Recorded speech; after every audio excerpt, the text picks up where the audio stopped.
Hello, this is Gary. Gary, Ricky Phillips from Styx calling. How are you, man? All right, how are you doing? I'm doing great. Good. Awesome. That's Good to right. be home. I'm home off the road. Just got home Aw- yesterday and got about a week off. Awesome. We hit 52 shows um, since June Wow. after the end of at the end of this last run. So, but we're going back out. We still have probably I don't know 20 more shows, something like that. Awesome. Yeah. Well, you have this high from playing on the road. So how do you wind down once you get home? Oh man. Well, I haven't had a chance to do any of the winding down yet. It seems like when I get home and I think, oh boy, I can kick my feet up. That there's just family life, Yeah. pets and responsibilities and bills that this isn't paid yet, that kind of stuff.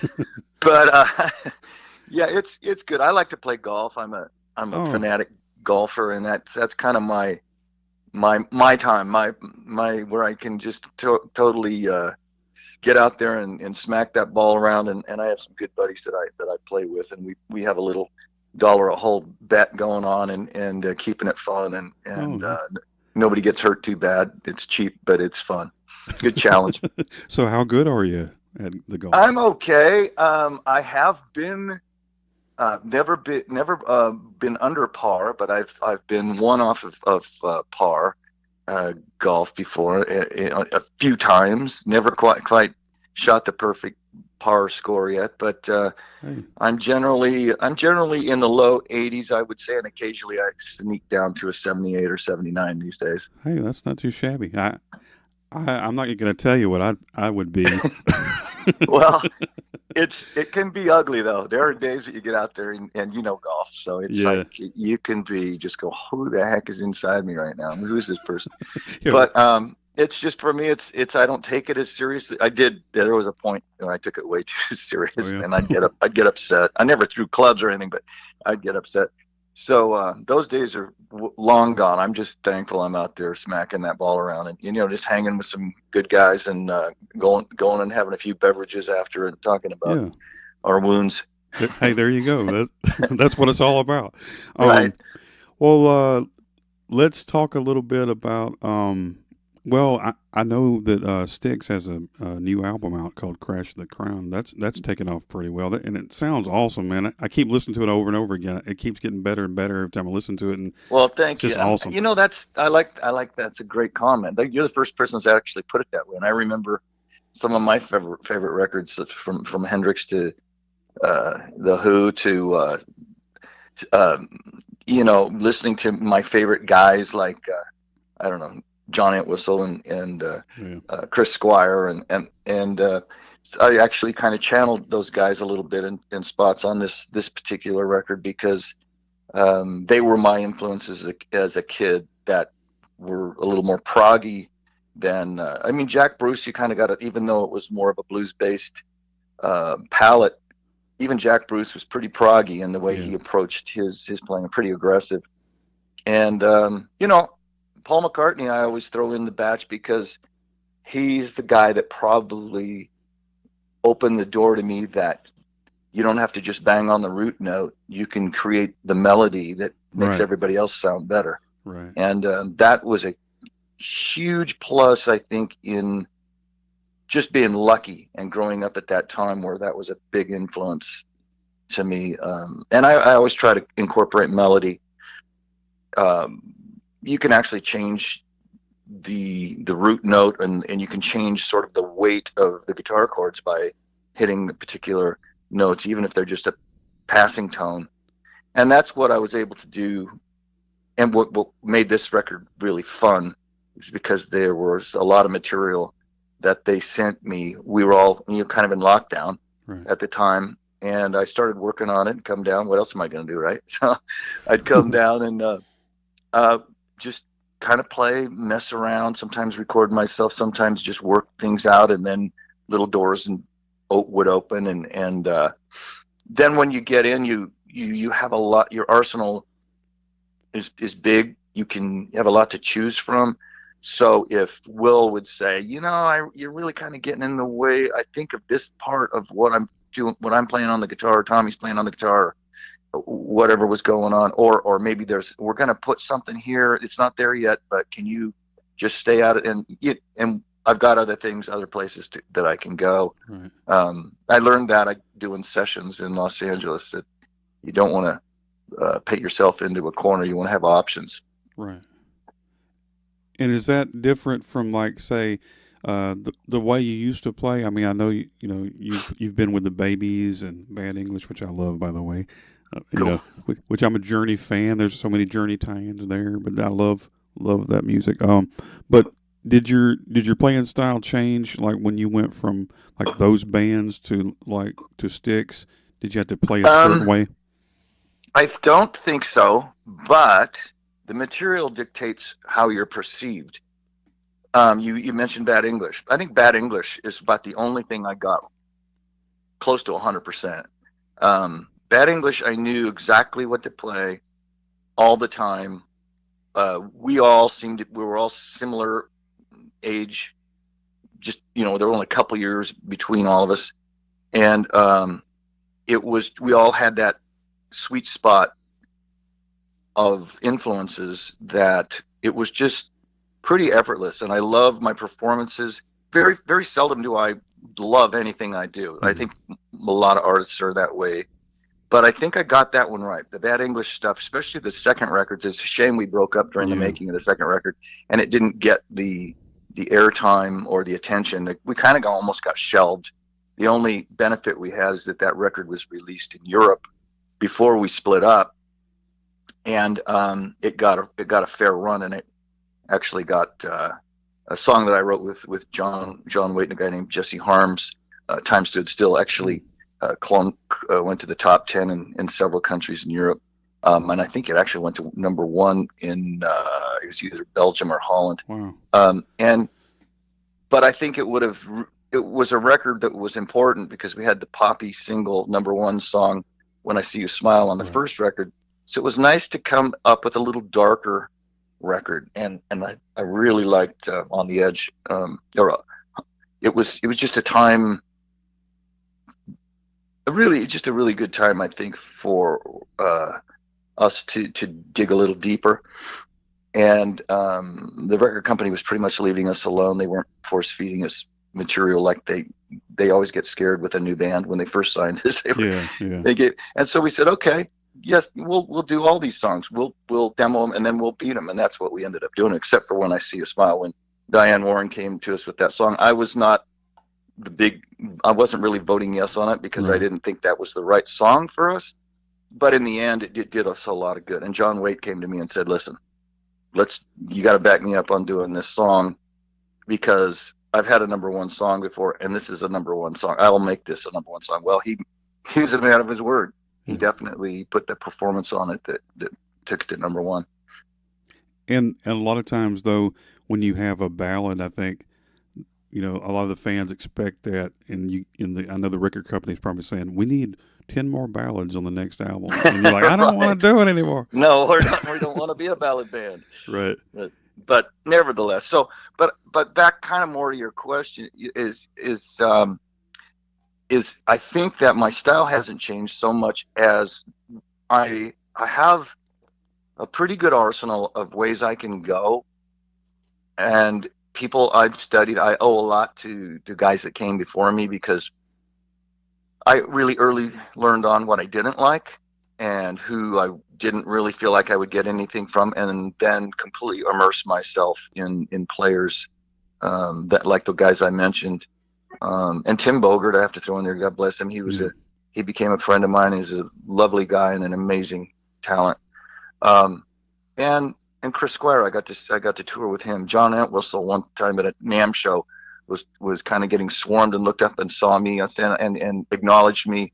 And we hung a little bit. I wish it would have been more, but these guys were my heroes. So to have become friends with them, even as maybe as little time as I spent with them as possible. But with Chris, it was so cool before he passed to be able to be on the road with him just a few years before and talk about gear, and him asking me what I was using in particular songs. What's that effect you're using on, and it was just, wow, I'm having this conversation with Chris Squire. Right. So I I kind of have enough in there where I can turn on a dime and go to something else if that's not what the producer wants or the writer wants, or um, and sometimes I'm disappointed.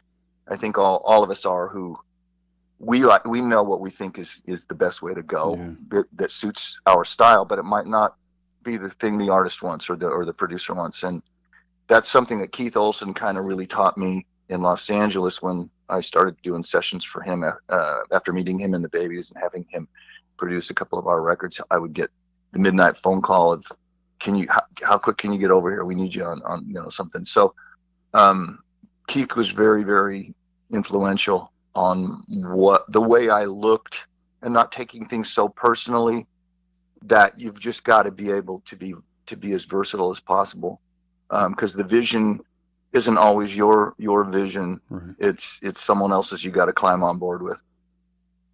Yeah. And I think sometimes that's hard to do when you have all this energy and all this, you're ready to go and you have these ideas, and then you have to do what Yeah, they say, and you're like, it's like you're limited to, but that's it understandable, though, right? it's painful at times, because we all, as artists, we all think, and you have to believe in yourself. You can't have doubt. Right. So when you push yourself that way, it sometimes is painful to be able to deviate from what you think is the right way to go. But you got to do it. You got to do it on the dime. You got to do it quickly, and you got to do it with a positive energy. And then generally you look back and go, oh, maybe that was the way to go, because it works. You can, if you're good at your craft, you can make it work. Right. And and you can always do like a solo album of your own stuff and say, this is mine. Right. Yeah, exactly. Sure. I mean, it's but at least you have the the ability to listen and do what needs to be done, and I know they appreciate you for that too, right? Yeah, I think I've been really fortunate to, let's just go with Styx right now. I mean, um, to get the phone call from them almost 20 years ago, and um, be where I am today, still here, still in this chair, still in this band, still, um, you know, able to share and exchange ideas. And we've been predominantly a touring band. So to get back into doing material like we are now, um, the mission was a breakthrough moment for just me within the band, to be able to write some of my favorite bass parts on that record, Mm. um, was way cool. And then to take it a step further and even be more prog on this record. Really interesting record. I can't even figure this record out, to be honest with you. I can't. I think that I, I'm so inside of it that I can't look outward and in. I wasn't sure how it was going to do.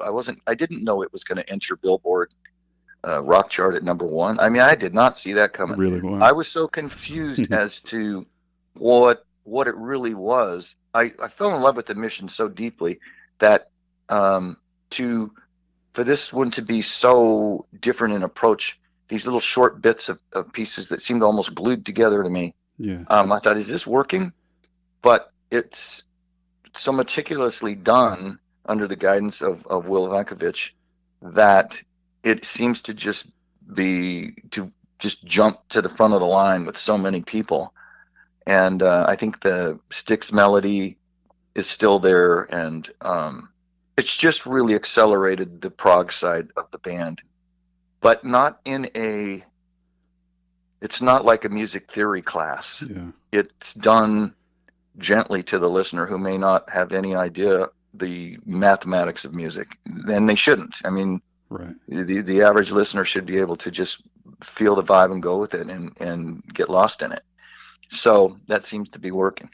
Yeah. I think it's an album that uh, even if you're not a fan of Styx, you play it and you're like, man, I like this. It's not like it's not going to just take you somewhere and you go, I don't like this at all, or it's going to Right. be something where people go, whoa. And and it's really good. And at the start, I think the first song, you're really getting into it, but it was like too short. I'm thinking that should have been longer, right? Yeah.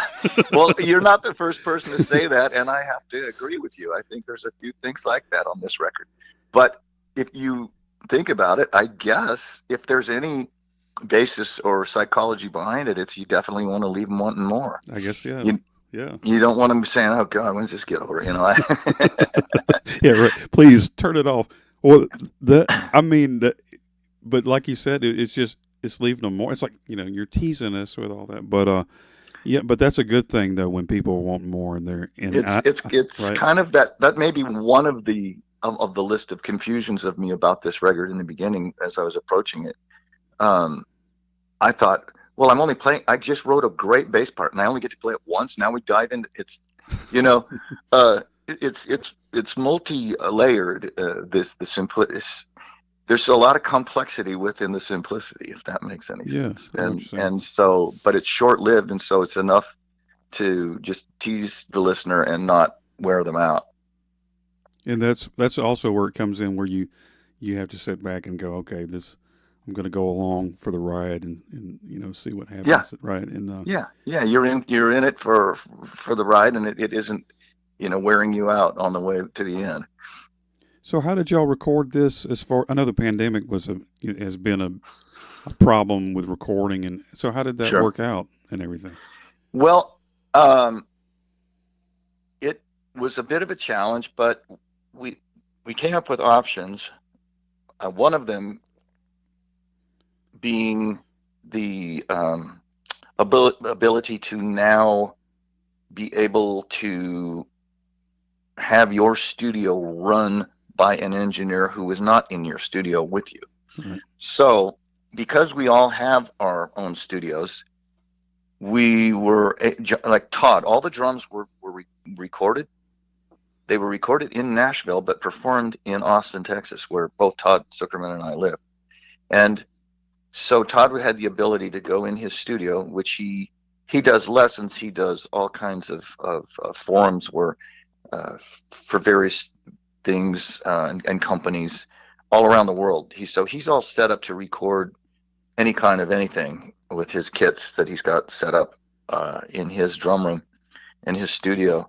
So that was fantastic. So he was very concerned. We were all very concerned at that specific time because there was a big unknown factor. Yeah. And he's got a little girl. He's got a wife. He doesn't want to expose anybody that dear to him and his family especially. And so he chose to do his drums there. But his engineer, who also lives in Austin, was able to engineer from his home because it was already set up by him. And then Tommy and Will could be on board and listening and watching as well via camera and via this technology. I chose to be there. I chose to take the risk for musical reasons. As I've done enough sessions where so many things have happened quickly by myself wanting to change something I did, or the producer wanting to change, or the writer, whatever it is. And I couldn't even imagine doing that and doing it as successfully. It was kind of fear of the unknown, I suppose. But I chose to go to Nashville and stay for. I think we cut my tracks in 4 days. We started late in the morning and finished at 4:30 or 5 in the afternoon. They weren't laborious days. I probably could have done the whole thing in 2 really long days, or maybe 3. But we just did it, so we all were at the top of our energy, and it was a good team. It was a good. It was very different than the Mission, because in the Mission we had been able to get together, play all the material, Right. woodshed it. A lot of things happen when you're playing with guys. They play something that makes you go, "Oh, I'll do this," or you play something and they go. I remember at the end of one of the songs on the Mission, I thought, man, Lawrence should just rip into some sort of like Keith Emerson sort of synth thing. Yeah. And he came to me later and said, "Oh my God, I'm so glad you said that." Or Will coming to me and saying, "Hey, what if you do that sort of ant whistly thing you do right in this spot?" Or so none of that was able to be done on Crash of the Crown, but we did have the ability of having just enough time to sit with them and work on the material in our own studios. It was just so it comes a little bit from a different angle. Yeah. There's a difference in sound. My preference is probably the way we did it in the Mission, but I'm so proud of the band for being so rock solid and having had the fortune of working together as this unit for 19 years, 18 years at that point, Right. And knowing what the other guy does pretty much. Right. And so I think that's one of the reasons, a huge benefit, and why the record sounds as good as it does. And like you said, I think it also helps though to be there just to get that feel, like you said, the whole band and understand and see what's coming and know what to do as opposed to Yeah, after the and I fact. think Yeah. what you're saying, that's a very good point. But in a perfect world, you'd get to do that. But we weren't living in a perfect world, Yeah. and so that's why I say I'm so proud of this Yeah. band for being able to record. I mean, I know when Todd's gonna like throw something in. I don't know why, but I'll go for a lick, and he's playing it. It's first time that it's been done, but we'll do it together. Um, and the other guys in the band, they're not the focus like Todd is to me. But when I'm up there, I have a different job I've got to do. I've got to hit those harmonies with Lawrence and with Tommy and with JY. And I've got to hit certain other points that are riffs that I do with the guitar players. So we have, excuse me, we have the, I guess it's just good fortune of having done so many shows, some rooms that sound good, some that sound horrible, and everything in between. And on no sleep, and after driving 600, 700 miles on a bus, and falling out and having to hopefully look like $100 Yeah. Right. instead of $50. Yeah. Right. And it's just, I think bands like ours that have worked this many years together nonstop can do this, but it's there. I don't think there's a lot who could do what we did on this record. Yeah, and that's probably why there's not a whole lot of bands left that's been out there, for all those years. They don't have Yeah. it within them, right, to keep doing that and making these good albums too, right? That's another Well, thing. that's kind of a good point I didn't even think of, but maybe most bands would have the good sense not to do it this way, and wait. But I'm just proud of us for doing it, for jumping in with both feet, and or all, how many of us are there? 6 times 10. I mean 6 times 2, 12 feet, and Yeah. making it like it is. Then and throwing Will on top of it. I mean, even Chucky Panazzo, he had a chance to come in and be a part of this record, and he's gone through his physical and medical issues, and he writes about it. It's no secret. So yeah, everybody was represented, and that's real special. So I dig them. Like you, the more I listen to the record, the more I like it too. And I know all the fans are loving it.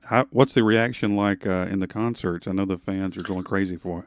It is crazy. What's crazy to me is that they know the lyrics to these songs, and they're singing full bore, sometimes you'll see somebody who has used their phone to record the band, and they'll be singing so loud and so out of tune, which is awesome. That's the way it should be. But it sometimes they're so in time, it sounds like the band sucks. Their vocals are all over the place. You know what I mean? They're right next to the phone, so their voices. I'm thinking, and they've got the phone on Tommy Shaw or something. And wow, what happened to Tommy Shaw? Yeah, it's time to retire there, Tommy. Yeah, it sounds right. Yeah, right. Yeah, Tommy Shaw is from right up the road in Montgomery. I'm down here in South Alabama, so he's cool. He's not far from. Yeah, he's an Alabama boy. He's an Alabama boy, and there's a Styx River not too far south of me, so I've got it covered here in Alabama. Oh, So, very cool. um, well, I won't keep you too long. I know you got some other stuff you got to do. Yeah, I got more coming up, but that's good. It's good talking to you. Good questions. I'm enjoying the conversation. Hope you're getting what you need. Yeah, I'm excited for you. I'm gonna go jam out to some more Styx. I'm just All saying. right. It's really good. Everybody's been bragging on it. I haven't heard anybody say, "Well, that stunk." It's all good. I mean, That's fantastic. and I hope you do a lot more. I'm looking forward to the future and hope to hear some more from y'all and see y'all someday. Yeah, we're still the good thing with what's going on right now with, and I should maybe close with this. Now that Will has become actually a member of Styx, he's the new member in Styx. Mhm. His relationship with us over the past few years has been strong enough to warrant that. And so what's cool about Will is a he's kind of a motivating force, and we all have ideas. I've got so many ideas here. I'm sitting in my studio right now talking to you. All of us do. And so I think a lot of those ideas are now going to be, because what we do is when we get to a gig, we run in, they have a little room set up with little amps and our all of our instruments laid out so we can jam together. And now I see more music coming out more quickly from Styx All right. because it's a very active force, even while we're on the road. Awesome. I know the fans are loving that. They're going to love to hear that. And yeah, Cool. that's awesome, man. Well, thanks a lot for talking to me. And Thank you, Gary. Enjoyed it. You have a great day, and hopefully we'll talk soon, bro. all right, man. Thanks a lot. Take care. All Bye. right, bye.